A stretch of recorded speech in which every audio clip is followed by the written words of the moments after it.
දවසකින් video එකක් අරගෙන ඇවිත් අද මම ඔයාලව එක්කන් යන්නයි යන්නේ මේ රටේ ඉතිහාසයට පොඩ්ඩක්. ඉතින් ඔයාලා කැමතිනේ අපේ පුංචි රටේ ඉතිහාසය දැනගන්න? ඔව්. ඉතින් කැමති නේද? ඉතින් ඔයාලා ගිහිල්ලා ඇතිනේ මේ පුංචි රටේ තියෙන පෞරාණික ස්ථාන වලට නටබුන් බලන්න එහෙම. ඔව් මම නම් ගිහිල්ලා තියෙනවා. ඔයාලත් ගිහිල්ලා තියෙනවානේ. මොකද දැනෙන්නේ මේ වගේ තැන් වලට ගියාම? දැනෙනවා නේද? මේ හදවත පසාරු කරගෙන හැඟීමක් එනවා නේද? මේ වැලිලා තියෙන හැංගිලා තියෙන ඉතිහාසය හාරලා අවුස්සලා අරගෙන මොකද උනේ කියලා බලන්න. ඔව් එහෙම හැඟීමක් එනවා. ඒ කියන්නේ මේ පෞරාණික දේවල් නටබුන් කඩලා විනාශ කරලා දානවා කියන එක නෙමෙයි.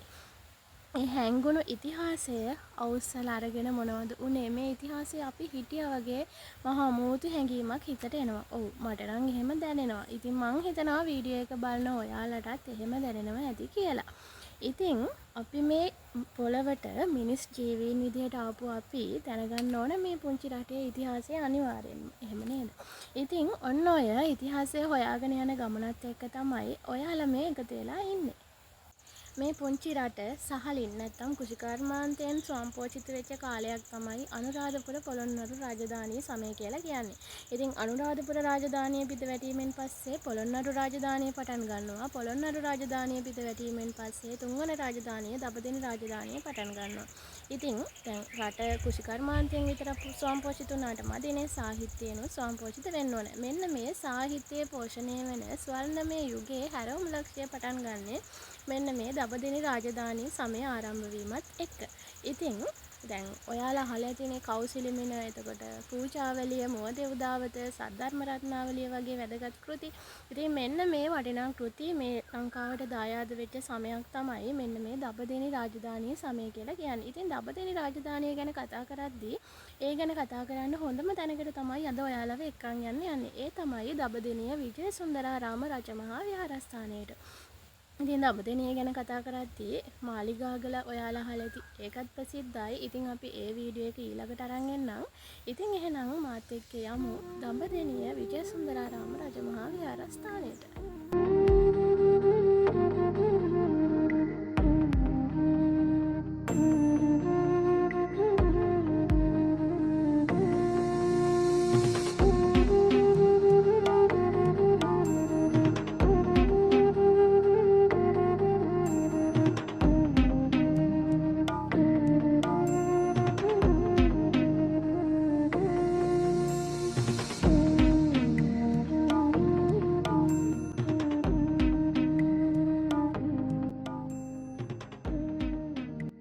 සීහල දේශයේ ඉතිහාස කතාව තුළ ලංකාවේ තුන්වන රාජධානිය තමයි දඹදෙණි රාජධානිය. ඉතින් මේ රාජධානිය වැදගත්ම තැනක් වන විජයසුන්දරාරාම රජමහා විහාරස්ථානයට තමයි මේ වීඩියෝ එක බලන ඔයත් මමත් මේ ඇවිල්ලා ඉන්නේ. මම මුලින් කිව්වා වගේ 1215 දී තමයි කාලිංග මාගගේ ආක්‍රමණත් එක්ක පොළොන්නරු රාජධානිය බිඳ වැටෙන්න පටන් ගන්නෙ. ඊට පස්සේ ප්‍රාදේශීය වශයෙන් නායකයෝ බිහි වෙලා කාලිංග මාගට විරුද්ධව කැරලි ගසන්න පටන් ගන්නවා. ඉතින් ඔන්න ඔතනදී දඹදෙණියෙන් විජයබාහු කුමාරයා තමයි ඉදිරිපත් වෙලා තියෙන්නේ ප්‍රාදේශීය පාලකයා විදිහට. කාලයත් එක්ක තුන්වෙනි විජයබාහු රජු බවට පත් වෙන්නේ විජයබාහු කුමාරයා. ඉතින් වන්නි විජයබාහු කියන නමිනුත් මේ විජයබාහු රජතුමා හඳුන්වලා තියෙනවා. මේ රාජධානිය තුන්වන විජයබාහු රජතුමා, දෙවන පරාක්‍රමබාහු රජතුමා, හතරවන විජයබාහු රජතුමා, පළවෙනි බුවනිකබාහු රජතුමා කියන මේ රජවරු කිහිප දෙනා යටතේම පාලනය වෙලා තියෙනවා. ඉතින් ඔය දඹදෙණි රාජධානිය ගැන අතීතයෙන් ටිකක් තමයි මම ඔයාලත් එක්ක බෙදාගත්තේ. ඉතින් දැන් යමු අපි මේ විජයසුන්දරාරාම විහාරස්ථානයේට ඇයි විශේෂ තැනක් මේ රාජධානිය තුලදී හිමි වෙන්නේ කියලා බලන්න. ඔයාලා දකින්නේ දළදා හාමුදුරුවන් වෙනුවෙන් ඉදි වුණ දැකුම් කළ දළදා මැදුරක්.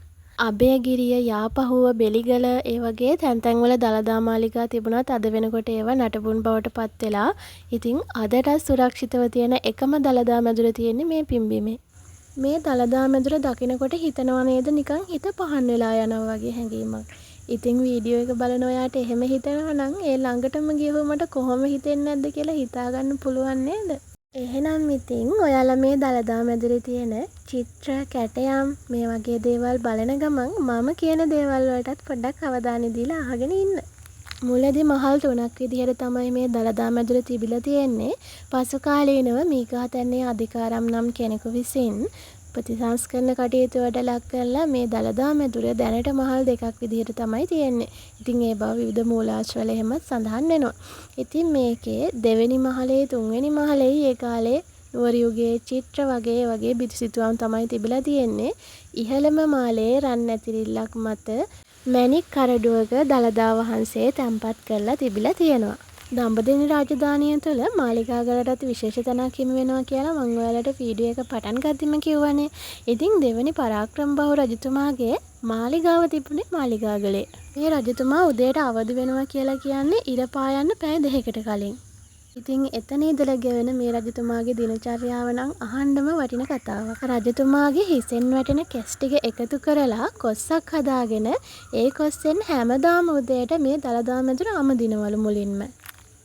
ඊට පස්සේ පිරිකර වර්ග 16ක් සුවඳ පැන් ඉහපු මල් ගිතෙල් ඉතින් මේ වගේ දේවල් පූජා කරලා මාලිගාවෙන් පහළට බැහැලා පිළිම වහන්සේ නමකට නේත්‍රා තියනවලු. ඉතින් ඔන්න ඔය විදිහට දළදා වහන්සේට පුද පූජා පවත්වලා දළදා මැදුරෙන් එළියට බහිද්දී එළියේ ඉන්න සංඝයා වහන්සේලාට ගර්භණී කාන්තාවන්ට ඒ වගේ එළියේ ඉන්න පිරිසට දන්සලකුත් දීලාලු උදේට ආහාර ගන්න පටන් ගන්නෙ. ඉතින් හරිම පුදුමයි නේද මාත් මේ කතාව ඇහුවේ බණ කතාවකින්. ඉතින් ඇත්තටම ඒක හදි මටත් මාරම හිතට පුදුම හිතුණා මේ වගේ රජවරු ඒ කාලේ ඉඳලා තියෙනවනේ කියලා. මේ දේවල් අහද්දී මේ කතා අහනකොට මේ දේවල් දකිනකොට හිතනවා නේද නිකන් ඒ අතීතය පුදුමාකාර බවක් නිකන් අමුතු පුදුමාකාර ලෙන්ගතු බවක් දැනෙනවා නේද ඒ අතීතයත් එක්ක.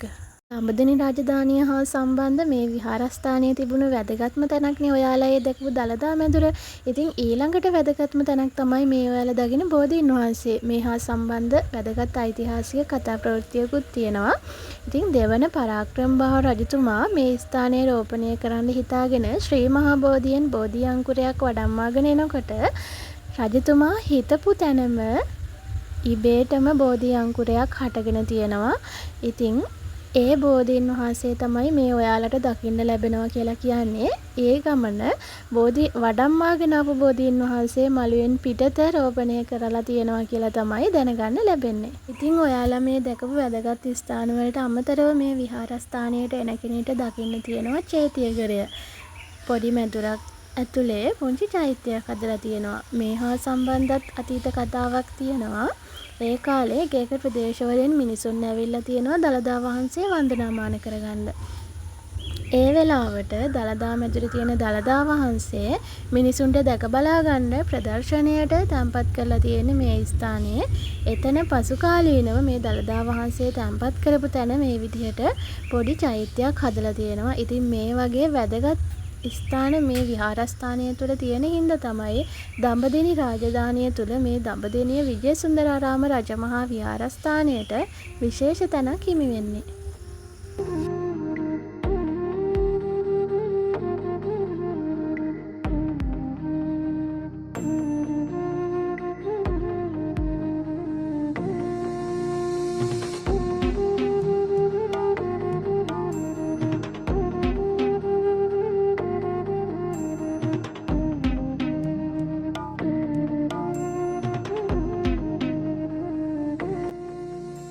සංස්කෘතික පැත්තෙන් සාහිත්‍ය පැත්තෙන් දේශපාලනය පාලන ක්‍රමය මේ වගේ හැම පැත්තකින්ම බැලුවොත් මේ රාජධානිය තුළ තිබ්බ ඒ ඉතිහාසය අමතක කරන්නම බෑ. මං හිතනවා මේ වීඩියෝ එක බලපු ඔයාලා දඹදෙණි රාජධානිය එතකොට ඒ ඉතිහාසය ඒ කතා ප්‍රවෘත්ති ඒ දේවල් අහලා මොනවාම හරි දෙයක් ඔයාගේ ජීවිතයට ඔයාගේ දැනුමට එකතු කරගන්න ඇති කියලා. ඉතින් ඒ වගේම මතක් කරනවා මුලින් කිව්වා වගේ මාලිගාගල වීඩියෝ එකත් මං ඉස්සරහට අනිවාර්යෙන්ම අරන් එන්නම්. ඒ වීඩියෝ එක බලන්න කැමති අය මේ වීඩියෝ එක බලලා ඔය ඉස්සරහට මාත් එක්ක රැඳිලා ඉන්න කියලාත් කියනවා.